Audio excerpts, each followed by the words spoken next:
Ce n'est plus l'enfant de Tshisekedi que vous avez connu. Ezali Tchangala Tchabatoussi. Ezali Chintuntu. Ezali monstre.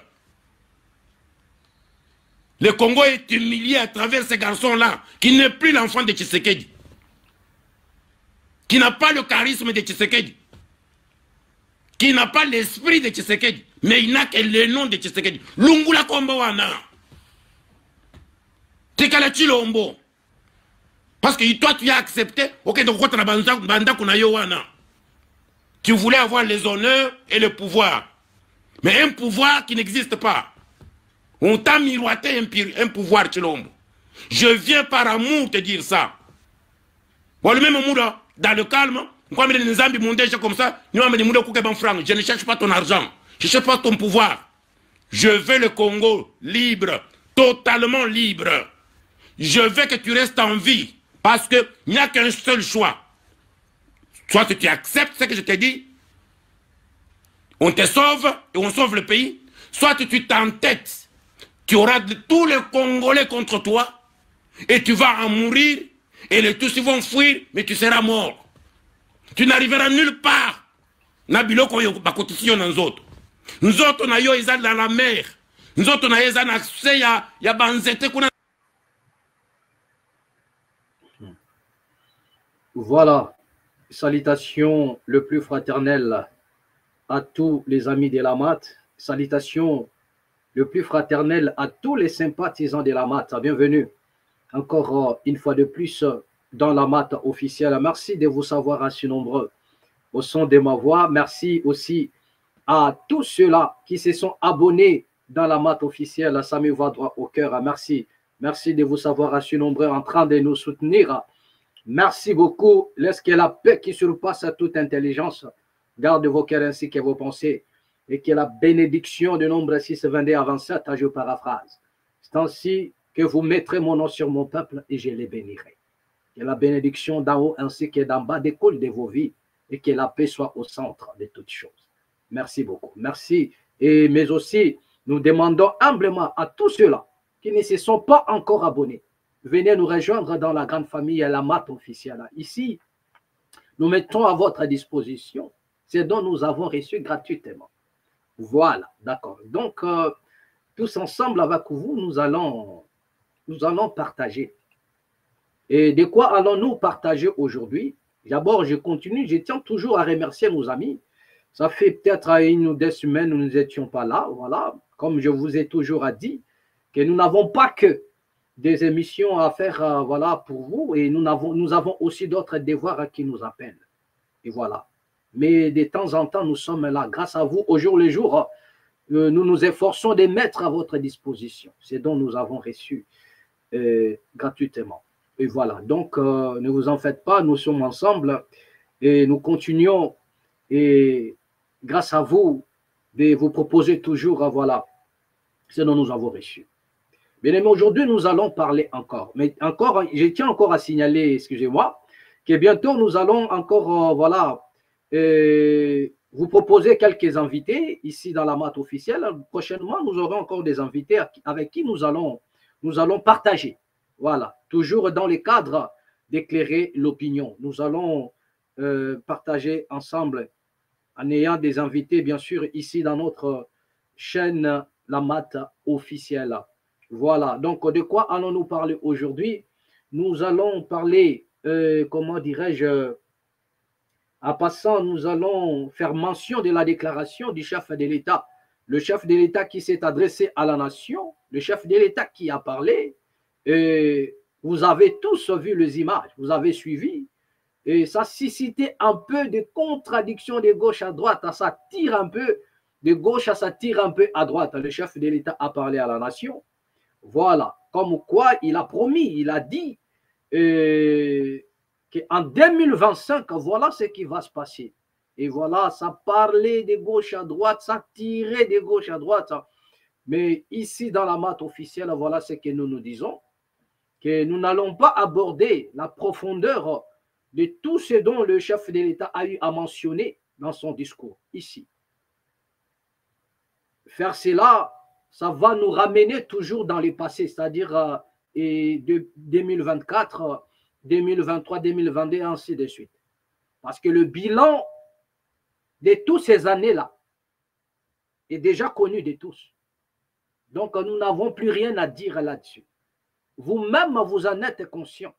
Si le bilan est positif ou le bilan est négatif. Depuis que le président de la République a accédé au pouvoir, depuis le début même du second mandat, jusqu'à nos jours, vous avez déjà l'idée. Donc, par conséquent, nous n'allons pas aborder le sujet de cette manière-là. Mais le président de la République a projeté encore 2025. Il a dit ce qu'il a à dire et nous attendons les 2025. Vous voyez? D'accord. Donc, nous allons parler tout en ayant des éléments nouveaux de 2025. Est-ce qu'il y aura concrétisation? Est-ce qu'il y aura accomplissement? Nous allons parler de cela. Chemin faisant. Cela veut dire qu'en 2025, où le chef de l'État a annoncé, où le chef de l'État a dit, où le chef de l'État a donné sa parole, donc en 2025, nous allons parler, nous allons voir. Peut-être, je dis bien, peut-être les choses dont on reproche au chef de l'État aujourd'hui, peut-être ça peut se corriger demain, qui sait. La raison pour laquelle nous ne précipitons pas seulement à critiquer déjà, à dire que non, il ne fera rien du tout, parce que selon quelques personnes, il n'a rien fait. Chacun est libre de constater que le chef de l'État n'a rien fait. Ou soit il a fait, mais pas assez. Donc, vous connaissez, vous savez déjà combien de pourcents, c'est-à-dire en termes de pourcentage, vous le savez bien, combien on peut coller au chef de l'État et à son gouvernement pendant toutes ces années-là. Vous avez déjà la réponse. Donc, ici, dans la maths, nous posons les problèmes pour permettre à tout un chacun de nous de tirer sa propre conclusion. Voilà. Nous ne sommes pas là pour influencer certaines personnes, non. Nous laissons l'accès libre, la raison pour laquelle nous posons les problèmes. Et nous disons que c'est en 2025 que nous allons juger maintenant certaines actions. Parce que le chef a parlé de 2025. L'année passée, vous avez déjà le bilan. Chaque Congolais a un bilan à faire concernant, voilà, sur le social, sur la sécurité, sur comment dirais-je, la scolarité, l'éducation, la santé. Chaque Congolais digne de ce nom a déjà fait un bilan. Et vous avez la réponse, si ce bilan est négatif ou positif. Voilà. Donc, nous attendons, et la raison pour laquelle je dis encore, je réitère, peut-être parce qu'il y a eu pas mal de choses que les Congolais ont reproché, ou ils continuent à reprocher au président de la République et son gouvernement. Peut-être, j'ai dit, peut-être 2025, quelque chose de nouveau pourra se faire. Peut-être en 2025, les Congolais seront surpris. Peut-être 2025, les Congolais seront dans la joie. Donc, nous attendons voir ce qui va se passer à la suite du temps. Donc, c'est chemin faisant que nous allons juger certaines actions, que nous allons poser les problèmes pour évaluer certaines choses. Voilà. Je crois que le message est passé. Voilà. Donc, nous allons aussi parler du phénomène Mobondo qui continue, bien aimé, à monter en puissance. Vous comprenez? Phénomène Mobondo qui continue de monter en puissance. Et nous allons aussi évoquer ici la réaction de M. Vital Kamerhe par rapport toujours au changement de la Constitution ou bien révision de la Constitution. Nous allons voir ce qu'a été l'intervention de M. Vital Kamerhe et Wakaningini Kingi. Et en plus de cela, nous allons atterrir avec l'intervention de M. Constant Mutamba. L'intervention de Constant Mutamba concernant l'opération Ndobo. Je crois bien que nous devrions même commencer avec ça. Et comme ça, nous allons directement entamer le sujet. Donc, opération Ndobo, j'aimerais ici vous lire un article concernant cette opération parce qu'on nous signale ici que la police congolaise a été dotée des équipements, dotée, voilà, pour exécuter cette opération. Voilà, donc nous allons introduire déjà par rapport à l'opération Ndobo. Kinshasa, la police bénéficie la police bénéficie des moyens nécessaires pour mener l'opération Ndobo afin de rendre la ville vivable. Retenez ces mots-là, rendre la ville vivable. Retenez ces mots-là. Le gouvernement a lancé il y a peu l'opération Ndobo, NDLR, à Messon, visant à traquer le bandit urbain Kuluna à Kinshasa. Voilà. Les arrêter et les déférer devant la justice à travers une commission mixte regroupant la police nationale congolaise, le haut magistrat et d'autres couches sociales. Ce jeudi, à travers le ministère de l'Intérieur et Sécurité, a rassuré que cette opération bénéficie des moyens conséquents qui sont mis à la disposition de la police afin de rendre la capitale vivable. Rendre la capitale vivable. Les conditions de travail, de mobilité et d'équipement sont en cours. Nous sommes en train de doter la police des moyens de mobilité. C'est valable aussi pour les administrateurs des territoires et tout cela va dans le sens de leur permettre de faire leur travail principal, de sécuriser nos populations. Nous sommes en train de doter la police de tous ces moyens et je crois que cette police aussi a besoin d'être mise en confiance et d'être responsabilisée sur le travail que nous sommes en train de faire. La nuit du samedi au dimanche avec l'opération Ndobo, la cueillette a été rendue publique. C'est l'œuvre de la police nationale. Il faut que nos citoyens réalisent qu'ils ont une police, a expliqué Jacquemaine Chabani, le VPM de l'Intérieur et Sécurité. Voilà. Donc, telle a été la déclaration de M. Jacquemaine Chabani, le VPM de la police. Voilà. Vous venez tous d'écouter ce que nous avons dit. Et je vous ai demandé tout à l'heure de souligner, rendre la ville vivable. Rendre la ville vivable. Cela veut dire que pour le VPM, Jacquemaine Chabani, une manière de rendre la ville vivable, c'est d'éradiquer le phénomène Kuluna. Nous ne disons pas faux, mais nous allons poser les problèmes. Nous sommes ici dans la mat officielle. Nous allons poser les problèmes. Rendre la ville vivable. Il fait allusion à cette opération Ndobo. Cela veut dire qu'éradiquer ce phénomène Kuluna afin de rendre la ville vivable. Mais la question que j'aimerais me poser ici, ou bien nous allons nous poser entre nous cette question avant d'entrer dans la profondeur du sujet. Est-ce que rendre la ville vivable, il s'agit uniquement de Kuluna? Rendre la ville vivable, il s'agit uniquement de l'opération Ndobo. Parce que lorsque nous disons des choses, on doit faire preuve de l'intellectualisme. Cela veut dire qu'à un moment donné, la matière grise doit parler. Rendre la ville vivable, ce n'est pas seulement éradiquer le phénomène Kuluna. Parce que jusque-là, ce qui est vrai, la vie des Congolais dans son ensemble est invivable.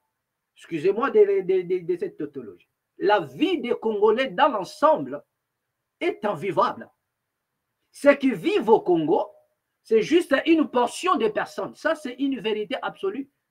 C'est-à-dire, quand je parle de vie, c'est bénéficier de toutes les prérogatives de la vie. La sécurité, la santé, et comment dirais-je, c'est nourrir, scolarité. Il y a une groupuscule de personnes qui en bénéficient. Donc, la ville est vivable par ces gens-là. Mais il y en a des Congolais à ce net moment. Le manger, c'est un miracle. L'école, c'est un miracle. La santé, c'est un miracle. Tout est miracle. Donc, pour ces gens-là, la vie n'est pas vivable. La vie est invivable pour l'ensemble, la majorité des Congolais. et personne ne pourra poser un démenti. Pour la quasi-majorité des Congolais, la vie est invivable. Mais écoutez ce qu'on nous écrit ici. Pour rendre la ville vivable. Par qui? Par des députés qui sont mieux payés, qui ne s'inquiètent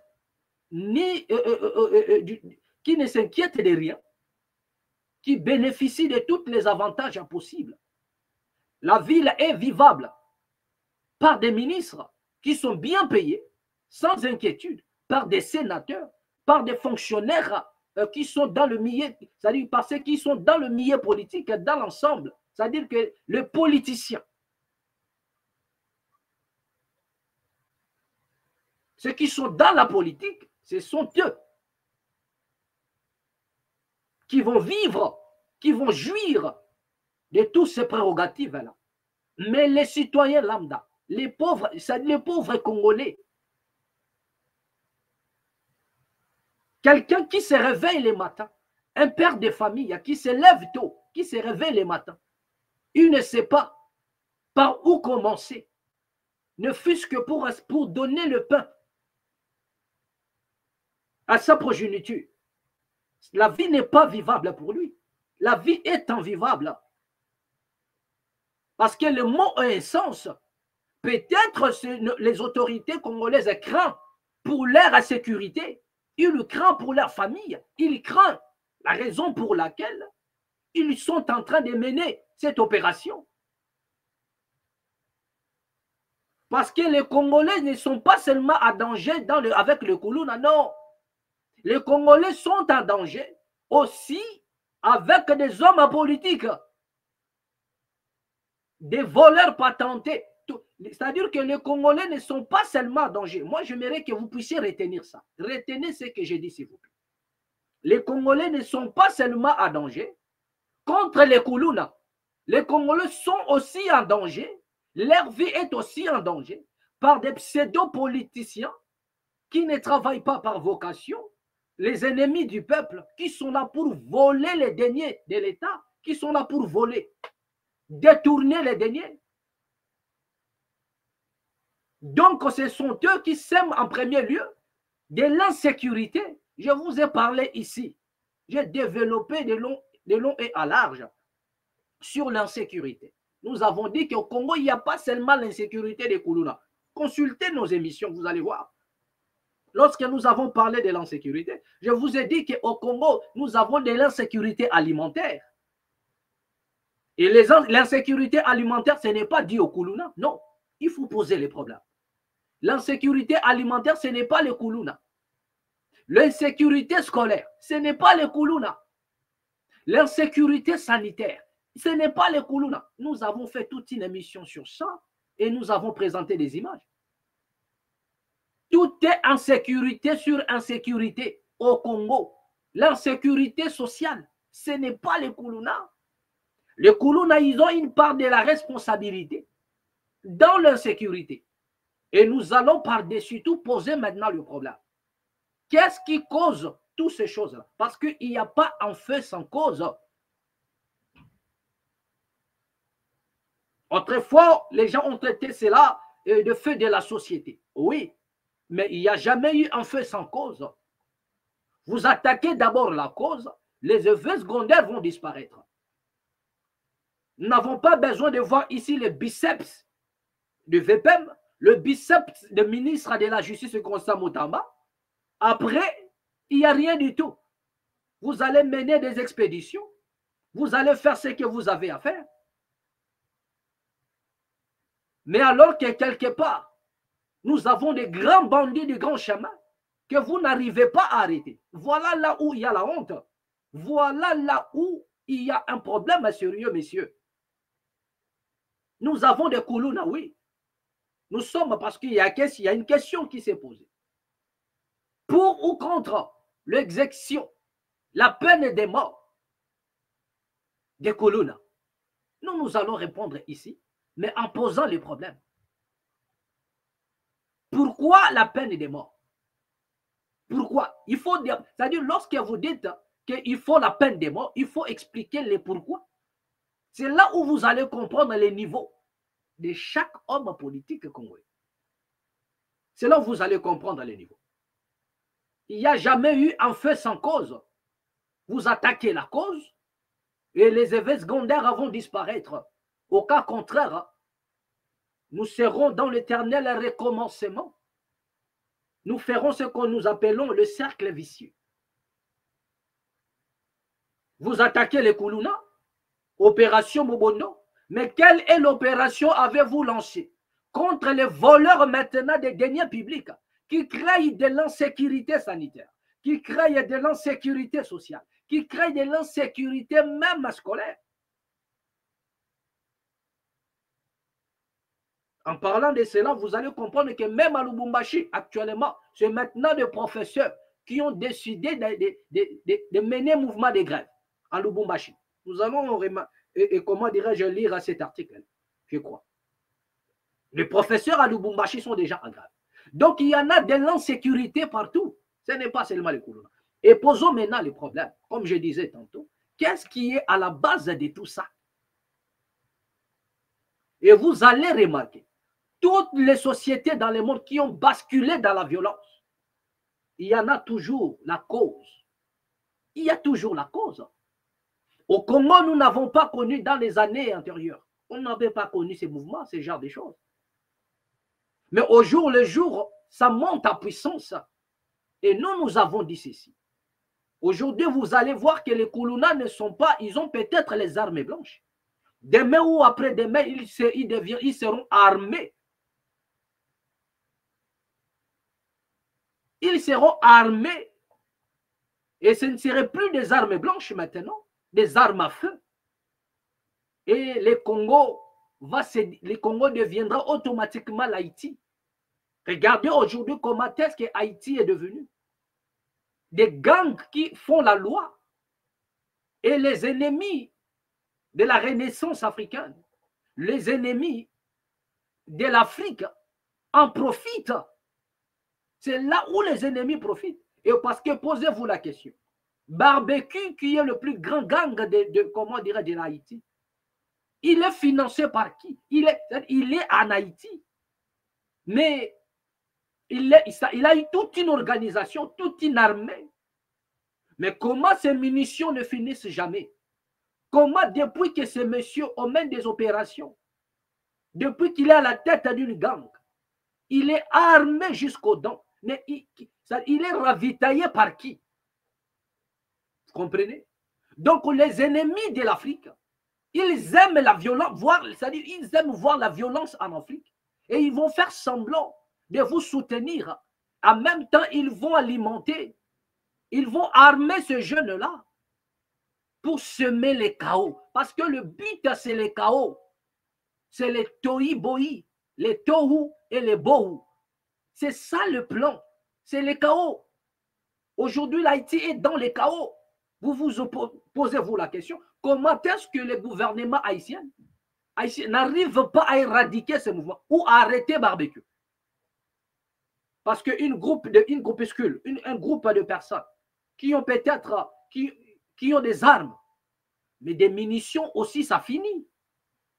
Mais comment se fait-il que les gangs, là, leurs munitions ne finissent jamais? Ils ont toujours des munitions.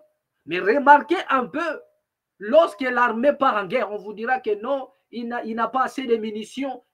Mais attends, mais comment est-ce que les gangs ont des munitions? Mais l'armée nationale, qui est censée protéger la nation, en manque. Remarquez du côté de la RDC, vous allez voir qu'à un moment donné, les deux FARDC se plaignent. Ils n'ont pas, sur le plan logistique, ça pose tout un problème. Mais regardez du côté des rebelles.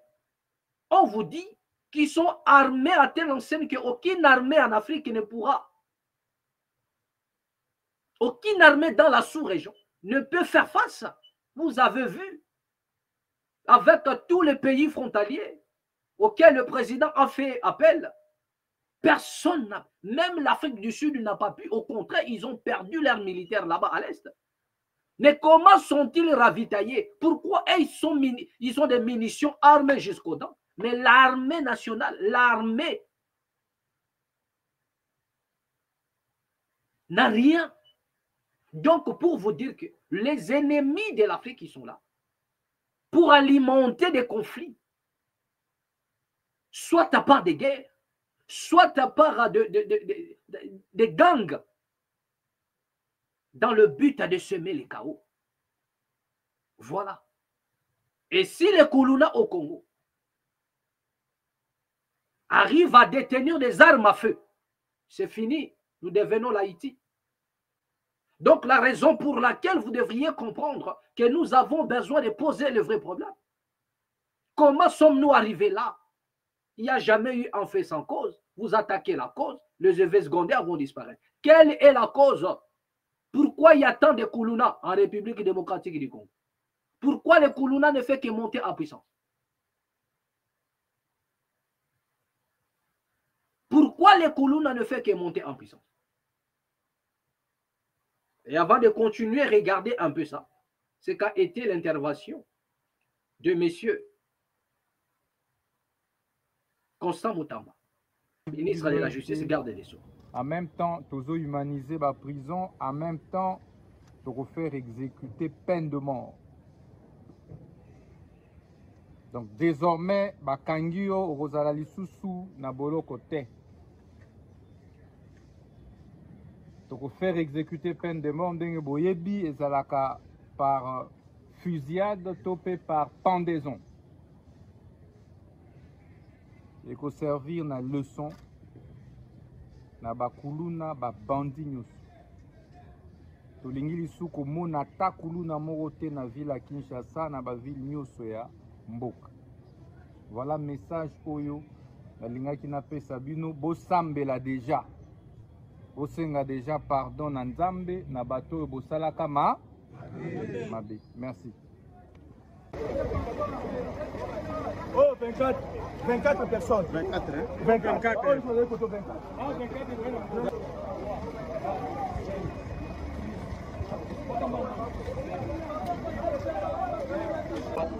Papa, côté avant 24. Merci. Oh. Telema wana andele mamosali andele ngasale loko tota kombola na liste andele opesa 10 nasala loko tie boloko dans la prison bakanga biso bakangonda.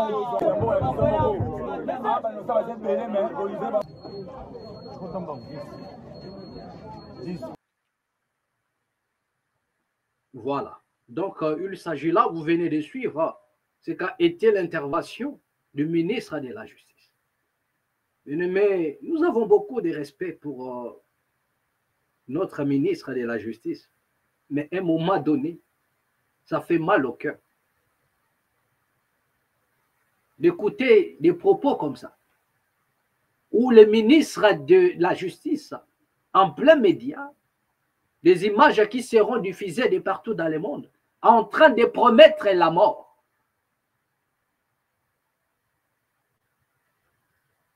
À des personnes, soi-disant, ce sont des bandits. Le ministre de la Justice promet la mort en plein média. Le ministre de la Justice déclare qu'il n'y aura plus l'emprisonnement, c'est la peine de mort.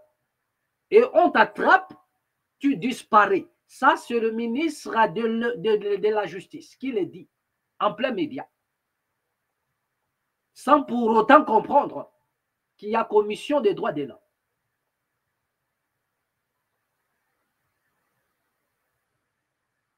Il y a le droit de l'homme qui exige plein d'éléments.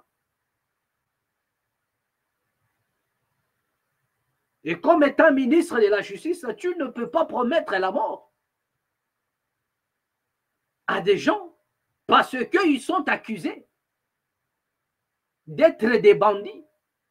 Je vous ai dit ceci, que les bandits, il n'y en a pas que dans le Koulouna. Nous avons des bandits dans le milieu politique. Mais que promettez-vous alors aux bandits de la politique? Curieusement, les bandits de la politique, ils sont acquittés. Ils sont lavés Ce sont des pères de famille. On ne doit pas éternuer leur image, c'est-à-dire que salir leur image. On ne doit pas jeter de l'opprobre sur eux. Mais voilà maintenant le moins cher. C'est les Koulouna. Moi, je fais la part des choses. Donc, si nous lançons, si le ministre lance contre des cœurs hauts et forts, il promet la mort aux citoyens parce que ce sont des citoyens congolais. Qu'à cela ne tienne. Ici, nous ne réfléchissons pas comme à la rue, non. Nous posons les problèmes avec la matière grise. Donc, épargnez-moi un peu les blablabla de la rue, s'il vous plaît. Ici, nous posons les problèmes. Nous disons ceci. Ce sont des citoyens congolais. Peu n'importe, c'est en quoi nous pouvons les reprocher. Oui, nous ne disons pas qu'il ne faudrait pas les arrêter. Nous ne disons pas qu'on ne doit pas les condamner. Mais là, nous sommes en train de poser un problème. Nous parlons le pourquoi, les comment de chaque chose. Qu'est-ce qui est à la base? En fait, je suis en train de donner un peu de la matière. Nous voudrions ensemble avec vous voir qu'est-ce qui est à la base de ces phénomènes. Voilà, c'est là où il y a les problèmes. Et en faisant des déclarations pareilles, nous avons dit, est-ce qu'il y a que chez les Koulouna où nous voyons l'insécurité? Non. Nous avons l'insécurité même dans la politique. Et n'en parlons même pas. Donc, si vous promettez aux citoyens la mort, la disparition, mais que promettez-vous alors à ceux qui détournent des millions de dollars dans le caisse de l'État? Vous voyez? C'est là où maintenant il y a un problème assuré. Et ça relève d'une malhonnêteté intellectuelle. Je l'ai dit, ça relève d'une malhonnêteté intellectuelle parce qu'on doit réfléchir un peu. Les Koulouna, ils sont là. Ils méritent être condamnés. Mais les promettre la mort en plein média, promettre la mort, un ministre de la justice, c'est-à-dire que donner un message qui sera médiatisé, dire que non, on vous arrête, on ne vous emprisonne pas, non. Vous allez, non, on vous arrête, vous serez jugé. Et si vous êtes coupable, vous serez condamné. Mais on ne peut pas dire aux médias ce qu'on fera à des citoyens congolais. On ne peut pas. On ne peut pas déclarer ouvertement, avec beaucoup de légèreté, que non, on vous arrête, vous allez disparaître. On ne dit jamais ça, monsieur le ministre. Voilà ce qu'on peut dire, que non, si on vous arrête, vous serez jugé et condamné. Et c'est dans sa condamnation qui va maintenant, et comment dirais-je, c'est cette condamnation qui va déterminer ce qui va s'en suivre. Si c'est l'exécution ou c'est l'emprisonnement. Mais on ne dit pas que non, on vous arrête, vous ne serez plus emprisonné et puis directement, vous serez effacé, disparu. Ça, ce sont des messages des gangsters. Nous ne sommes pas dans le Far West, frère. On ne parle pas comme ça lorsque on a une étiquette d'un homme politique. Non. Non, on ne dit jamais ça. L'homme doit être jugé et condamné. C'est la condamnation qui doit déterminer maintenant ce qui va s'en suivre après. Donc moi, je crois que c'est ça la logique. C'est ça la logique. Mais qu'est-ce qui a causé ça? Je vous ai dit ici, toutes les nations qui ont sombré dans le monde, toutes les nations qui ont sombré dans le chaos, dans le banditisme, où il y a des gangs, remarquez une chose, il y a de l'injustice sociale. Il y a de l'injustice sociale. Une classe, une petite portion de personnes qui bénéficient de la richesse de la nation et les autres, ils sont rejetés. Et lorsque vous avez rejeté la jeunesse, lorsque vous ne pensez pas à la jeunesse, ils vont toujours du mauvais côté. Ils vont aller du mauvais côté. Vous allez me dire que comme une personne a dit, non, à notre époque aussi, nos papas n'avaient pas de moyens. Pourquoi ne sommes-nous pas devenus des Koulouna? Mais attendez, frère, vous confondez même les époques. Même la souffrance a des degrés. La souffrance a des degrés. Il y en a de ces souffrances-là, vous pouvez supporter, mais il y en a de ces souffrances où la personne demande la mort. Il y en a des maladies où vous êtes conscient que je suis malade, mais je vais guérir. Mais il y en a des maladies où même vous-même, vous êtes fatigué et vous commencez à souhaiter la mort. Il y en a des gens qui demandent la mort. Terrassé par la maladie, il est fatigué. La maladie ne veut pas lui lâcher. Et la personne est fatiguée. Il dit même aux gens, non, ne vous inquiétez plus. Ne dépensez plus pour moi. Je préfère mourir à que de vivre. N'avez-vous jamais vu ça? Pourquoi? Parce que la souffrance est montée à un point où il n'en peut plus. Donc la souffrance a des degrés dans la vie, frère. Peut-être à l'époque de ton père, là, la souffrance n'était pas encore à ce niveau. Mais là, ça grimpait à un niveau où on vend, vous avez suivi, on vendait une femme, elle a accouché, mais ça veut dire qu'elle s'est permis d'aller vendre ses propres enfants, ses bébés, de vendre, et à combien? 500 $. Une femme, vous avez vu ça? Elle est partie vendre son propre bébé à cause de la souffrance. Donc, il y a des degrés où l'homme ne supporte plus. Donc, toutes les sociétés qui ont sombré dans les chaos, la première des choses, c'est de l'injustice sociale. Il y a une injustice. Il y a un groupe de personnes qui se sont accaparées des deniers publics. Et il n'y a rien pour la jeunesse. Qu'est-ce qui va se passer? Ils vont aller du mauvais côté de l'histoire.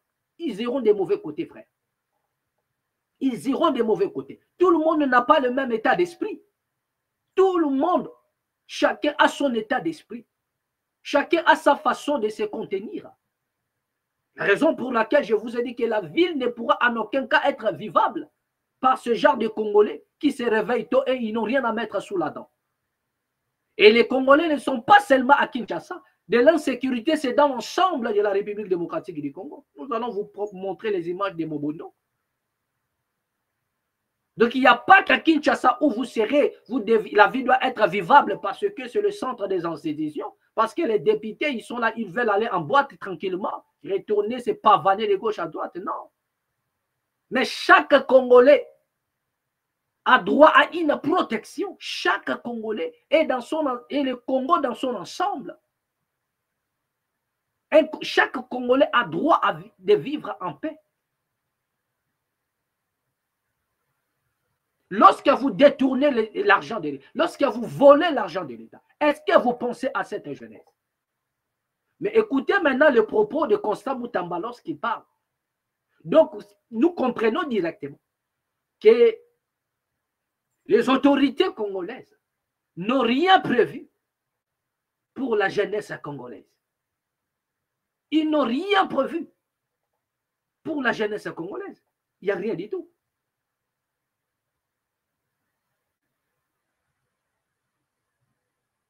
Les jeunes qui sont en train d'arrêter, on peut leur donner une chance.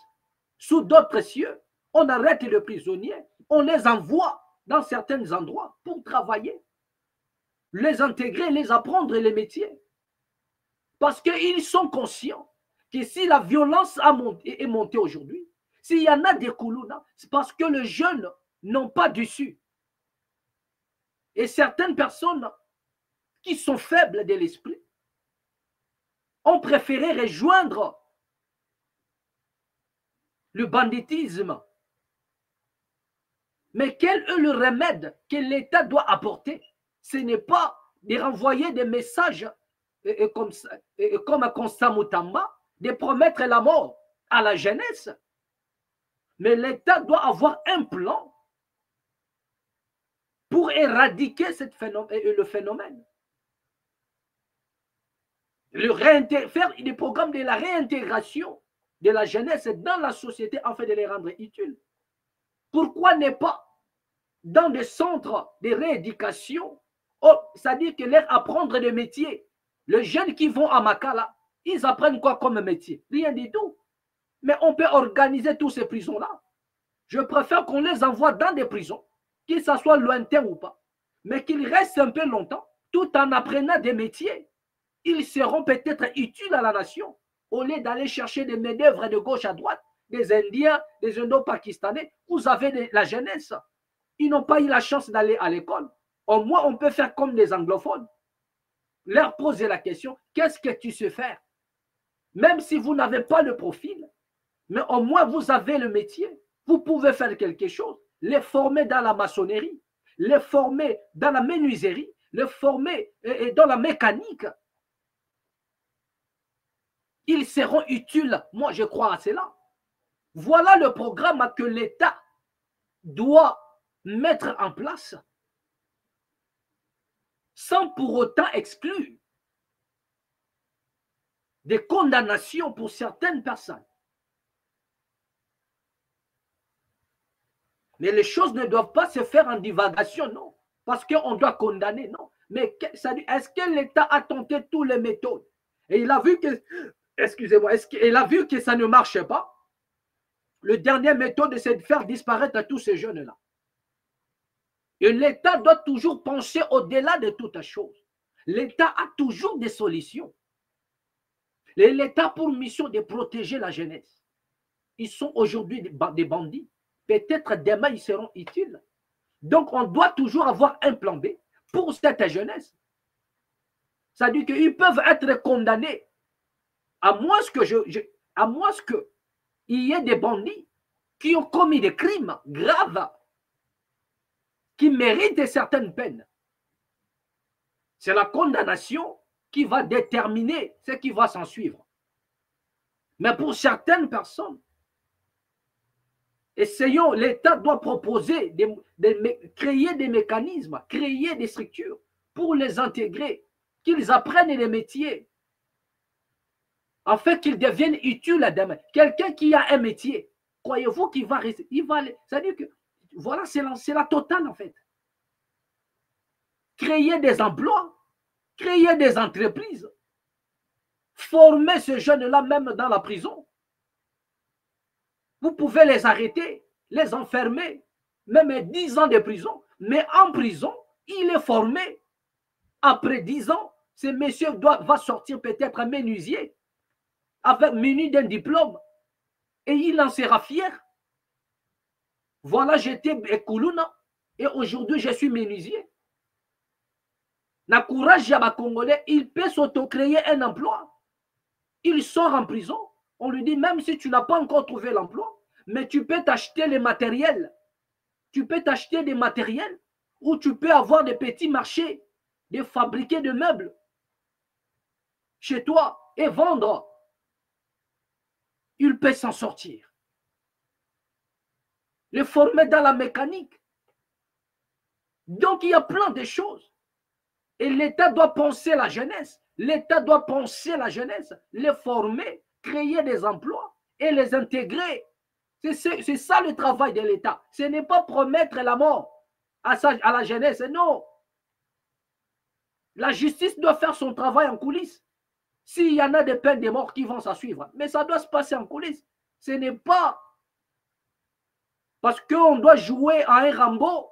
Voilà, je sais que j'ai dit parce que c'est moi Rambo qui parle. Non, ce n'est pas comme ça, mais c'est comme ça, Moutamba. On n'est pas vraiment comme ça. Et vous oubliez que lorsque vous faites des déclarations, les images restent. Et il n'y en a pas que vous.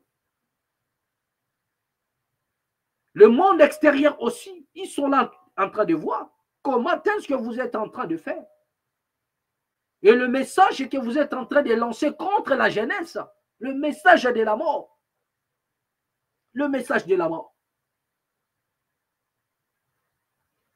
Sous d'autres cieux, même des terroristes qui placent des bombes, ils sont d'abord jugés. Et souvent, ça dure longtemps. Parce qu'on doit réellement établir sa responsabilité. On ne doit pas supprimer la vie d'une personne comme ça. C'est peut-être un Kuluna, oui.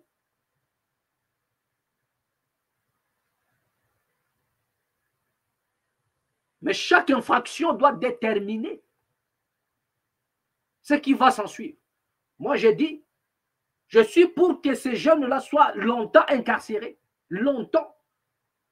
Mais pourvu qu'ils apprennent en prison le métier, qu'ils apprennent Ce n'est pas seulement les amener dans des endroits où ils vont cultiver. Non, là, ils n'apprennent pas. Les apprenez-le à faire du métier. Sous d'autres cieux, c'est comme ça. Les gens, ils sont en prison. Mais on les apprenne pour être demain utiles à la nation. Mais tellement il y a que des voleurs qui ne font que voler, voler, voler. Donc, même ce que nous sommes en train de dire ici ne pourra jamais se réaliser. Non. Non. Chacun, il fait comme il veut. On détruit la caisse de l'État. Avec cet argent, on peut créer des entreprises. On peut former ces jeunes-là et les envoyer travailler. Par chaque année, les envoyer par-ci, par-là, dans des provinces, par-ci. Le Congo est tellement vaste. Créons des entreprises et les envoyer partout pour aller travailler. Pour aller construire partout. Mais non, non. On préfère appeler les Indiens les Chinois. Mais les Congolais, les jeunes Congolais doivent être supprimés. Mais qu'est-ce qui fait appel à la violence? Il n'y a jamais eu un fait sans cause. La cause, c'est quoi? Réfléchissons intellectuellement. Quelle est la cause de tous ces phénomènes-là? Le phénomène que nous condamnons aujourd'hui. Quelle est la cause? Et quels sont les moyens que l'État doit mettre en place pour éradiquer cela? Est-ce qu'il n'y a que la peine des morts? Y a-t-il pas les moyens de créer les entreprises, les former en prison, d'envoyer les ingénieurs en prison qui seront là pour former les prisonniers, que les prisonniers apprennent le métier? Mais on leur promet la mort. Mais ce n'est pas du nouveau. Ils ont été massacrés à Makala. Nous avons demandé, où est donc la justice jusque-là? Je vous ai dit ici que nous sommes dans une république où l'on tourne la page. Dans notre république, on tourne la page des événements. Il y a eu massacre dans la prison de Makala. Quel est le résultat de la justice? Monsieur Constant Moutamba, où est donc le résultat du massacre? Et comme si cela ne suffisait pas, lui-même vient promettre encore la mort, alors que la justice n'est pas encore faite. La raison pour laquelle j'en appelle ici à toutes les familles qui ont perdu le leur en prison. Vous avez droit de vous réunir ensemble et de manifester, de demander à ce que la justice soit faite. C'est votre droit. Vous avez intérêt à vous élever. Levez-vous, sortez, faites des pancartes, des banderoles, manifestez, exigez à ce que la justice soit faite. Il y a eu vos frères sont morts en prison, même s'ils étaient des bandits, même s'ils étaient quoi. Mais ils ne peuvent pas subir des choses de cette manière. On ne peut pas les massacrer. Et jusque-là, c'est sans suite. On ne peut pas les massacrer comme ça. Vous avez le droit d'exiger que la justice soit faite. Vous avez le droit d'exiger. Mais regardez au Congo. Les prisonniers ont été massacrés. Les parents ont perdu leurs enfants. Les femmes ont perdu leurs maris. D'autres hommes ont perdu leurs femmes, leurs enfants. Et c'est parti comme ça. Et comme si cela ne suffisait pas, un ministre de la Justice, il vient encore promettre qu'on arrête votre enfant, il disparaît. Voilà. Et qu'est-ce que l'État prévoit pour la réintégration de ce jeune bandit-là, de ce jeune Koulouna dans la société? Et s'il y en a des déclarations contre la jeunesse, et quelles sont les déclarations que vous avez contre les politiciens qui volent nous toujours à les deniers de l'État? Donc essayez un peu de revoir votre politique et votre manière de faire. Voilà. Moi, je crois que le message est passé. Voilà. Donc, comme je disais tantôt, regardez encore la vidéo. Vous allez voir comment est-ce que la violence ne fait que grimper. Je vous ai dit que la violence, ce n'est pas seulement à Kinshasa ou avec les Koulouna. Mais cette fois-ci, nous allons atterrir du côté des Bandundu pour voir comment est-ce que les Mobondo, pourquoi est-ce que le ministre de la Justice ne peut pas se prononcer pour aller là-bas. Les moyens déployés ici, avec l'opération Ndobo, pour comment pêcher des Koulouna. Pourquoi ne pas déployer la même opération du côté des Bandundu et éradiquer le phénomène Mobondo. Je pose un problème. Je pose un problème. Pourquoi ne pas éradiquer ce phénomène Mobondo? Le moyen qu'on a donné à la police, c'est seulement pour Kinshasa. Et du côté des Bandundu, le phénomène Mobondo. Regardez un peu ces images. Il y a image. Naza commandant Segwa Mobondo en Funya. Ah. To tagende ba fa teke o ba uti so ekenye so ekikuti so wapi biso to ana mutombo. Wana mobili ya Mobondo. Etambo. Imagine. Papa, quelle image? Imagine. Normal. Imagine. Kani mokonzi. Oza base ya Mobondo. Unité peine. Kani. Ozozela bango baya. Ozozela bango. Kani.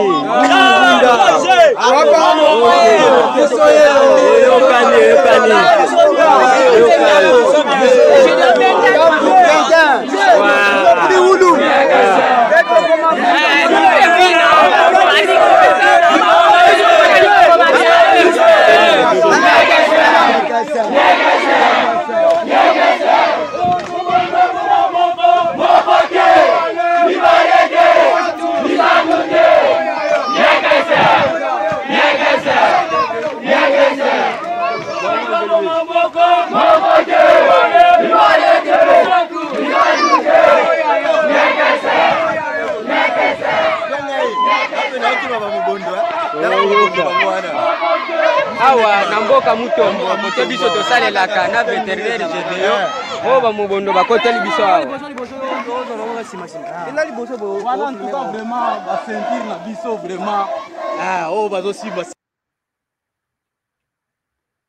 Voilà. Donc, vous venez de suivre là les Mobondo. Regardez comment est-ce qu'ils sont en train déjà de se manifester. Ils veulent aussi que leurs images soient publiées partout. Ils font déjà la loi. Regardez comment l'autre dit que non, voilà, image, image, joie, image. Donc cela veut dire qu'ils n'ont peur de rien. Est-ce que le moyen doté à la police, cette police ne peut pas se déployer pour venir éradiquer ce phénomène? On ne peut pas déployer la police pour éradiquer le phénomène, Mobondo. Là où la population de ce coin-là vit dans l'insécurité, où il y en a des morts, où l'on décapite même des chefs coutumiers. Autrefois, nous avons fait la vidéo. Nous avons montré des personnes qui sont à l'origine de tous ces mouvements. La violence a pris, c'est-à-dire qu'il y a eu lieu du côté entre les Teke et les Yaka. Personne n'en parle. Quels sont les mécanismes, les moyens mis en place pour éradiquer ces phénomènes et protéger la population de ces coins-là? Il n'y en a pas. Regardez aujourd'hui, les Mobondo, qu'on ne voyait pas, on entendait seulement parler qu'il y a des Mobondo. Aujourd'hui, les Mobondo font des vidéos maintenant. Et eux aussi, ils veulent s'affirmer. Mais ils sont alimentés par qui? Voilà les problèmes. Autrefois, nous avons fait la vidéo où il y a un Congolais aussi qui a publié les images de certains politiciens qui sont derrière ce phénomène. Mais pourquoi Constant Moutamba n'intervient-il pas? Comme celui qui est maintenant le super absolu de la justice. Et moi, je me pose la question. Est-ce que M. Constant Moutamba comprend réellement ses prérogatives?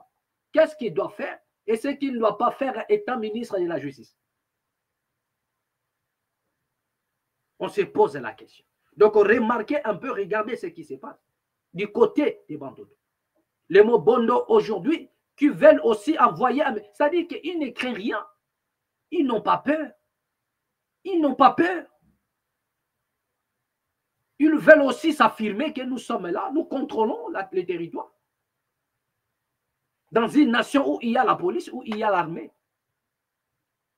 Est-ce que les Congolais, le Congo n'est pas abandonné sur son propre sang? Jusque-là, l'armée est incapable. La police n'en parle même pas. C'est comme si ces coins-là, les gens, ils n'ont pas droit à la vie. Ils ne sont pas inquiétés. Voilà, vous avez des vidéos. Quelle est l'opération mise en place maintenant par l'armée ou la police pour aller arrêter ces jeunes? Voilà des personnes qui méritent la mort. Voilà des personnes qui méritent ces peines de mort que vous êtes en train. Parce qu'ils sont en train de... C'est-à-dire que de se manifester.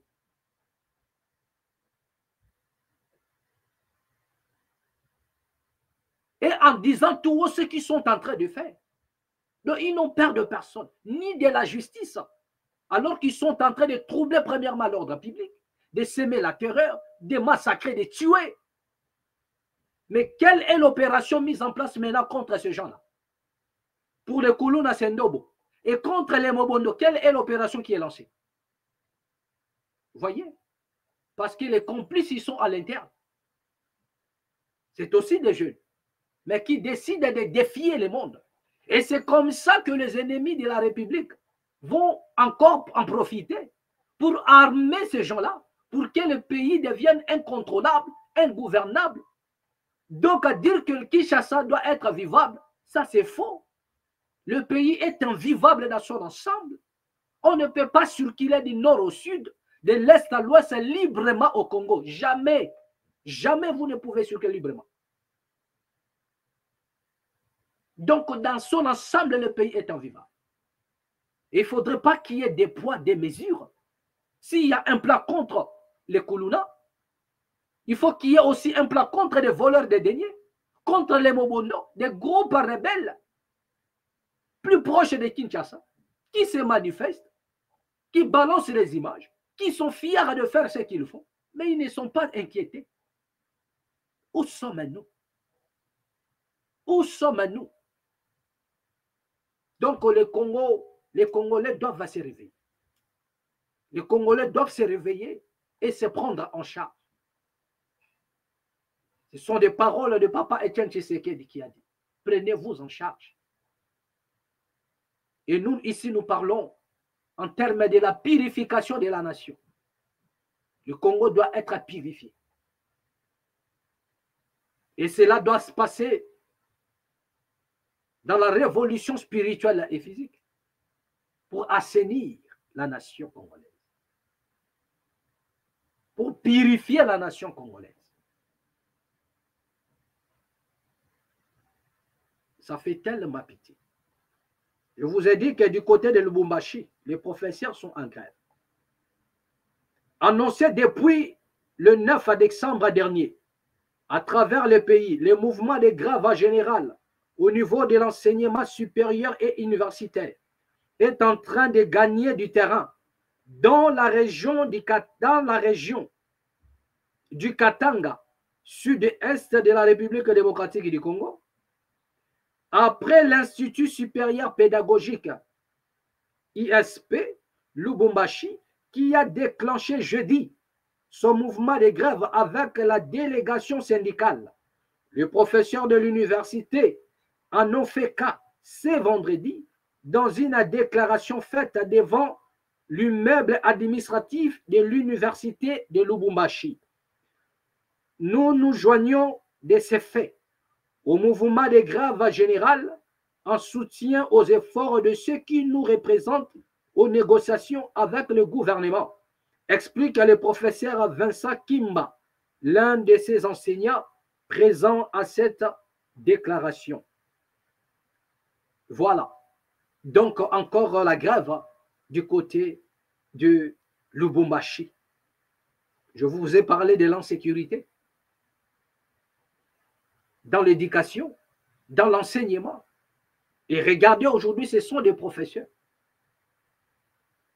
dans la grève, de l'insécurité partout. Pourquoi? Pour une simple raison.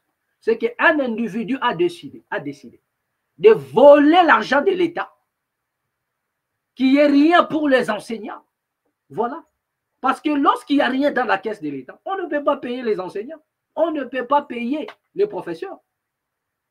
Il n'y a rien pour les enseignants, rien pour le... Il n'y a rien dans la caisse de l'État. Comment on doit payer les enseignants? Un individu a décidé de bloquer cet argent. Voilà. C'est ça la pure vérité. Et il crée de l'insécurité. Comment voulez-vous que l'enseignement soit d'état? La raison pour laquelle vous êtes en train de constater que l'intellectuel congolais, il est seulement intellectuel au Congo. Sous d'autres cieux, c'est peut-être un peintre considéré comme un peintre. Et un peintre qui n'a pas de diplôme. Un peintre sans diplôme. Parce que sous d'autres cieux, faire la peinture, c'est avoir aussi un diplôme. Considéré peut-être comme un péché. La raison pour laquelle nous sommes en train de comprendre pourquoi est-ce que le Congo est en train de sombrer.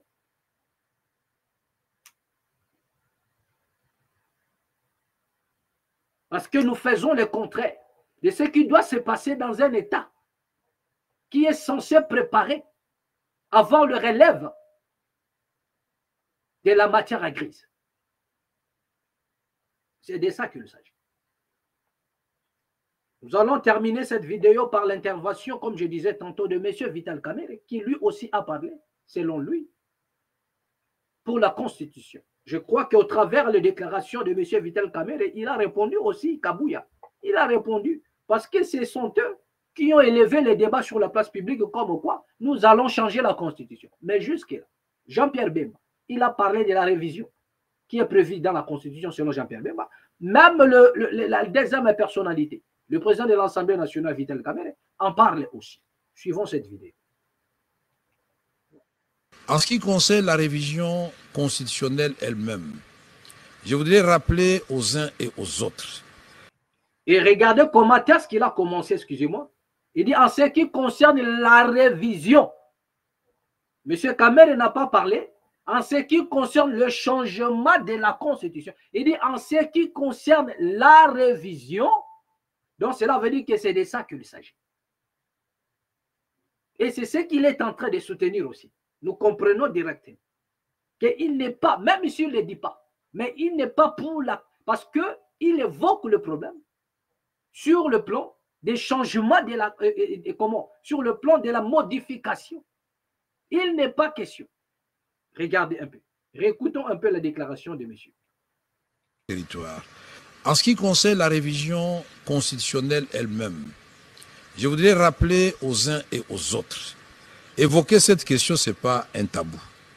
C'est dans la même Constitution, à l'article 218, où l'on prévoit le mode de sa révision et qui sont habilités à prendre une telle initiative. Au numéro 1, c'est indiqué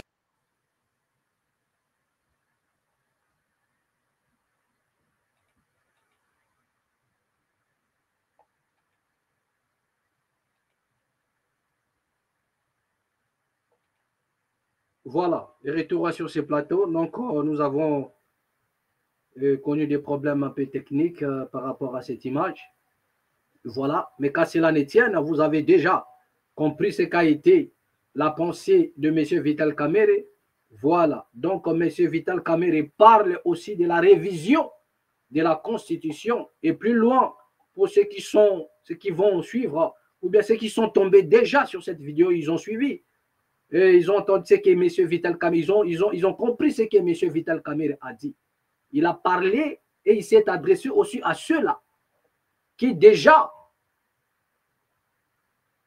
sont en train de lire dans la pensée du chef de l'État, comme quoi il s'agit du changement de la Constitution. Mais M. Vital Kamerhe dit, on n'a pas parlé de ça.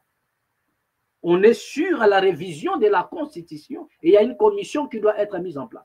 Et cette commission n'est même pas encore mise en place. Donc, on ne peut pas élever le débat jusqu'à la place publique et jusqu'à créer même des milices de gauche à droite et de préparer les gens moralement de part et d'autre par des acteurs politiques de gauche ou de droite pour enfin sombrer encore la nation. Moi, je crois que chacun doit être sur ses propres gardes, avoir un peu de retenue et dire des choses au moment convenable. Voilà. Donc, c'est ici que nous allons mettre un point final. Merci à tous ceux-là qui nous ont suivis. Partagez la vidéo. Abonnez-vous encore une fois de plus dans la MAT officielle. Et comme je vous ai dit, prochainement, nous aurons encore des invités avec qui nous allons partager tous ensemble dans le but de vous éclairer. Merci, merci à tous les Congolais, merci à tout le monde, merci à tous les amis qui se sont abonnés encore. Que la paix soit au centre de vos vies, plein succès à vos familles, là où vous vous retrouvez à ce net moment. Merci de vous savoir si nombreux. Partagez et abonnez-vous.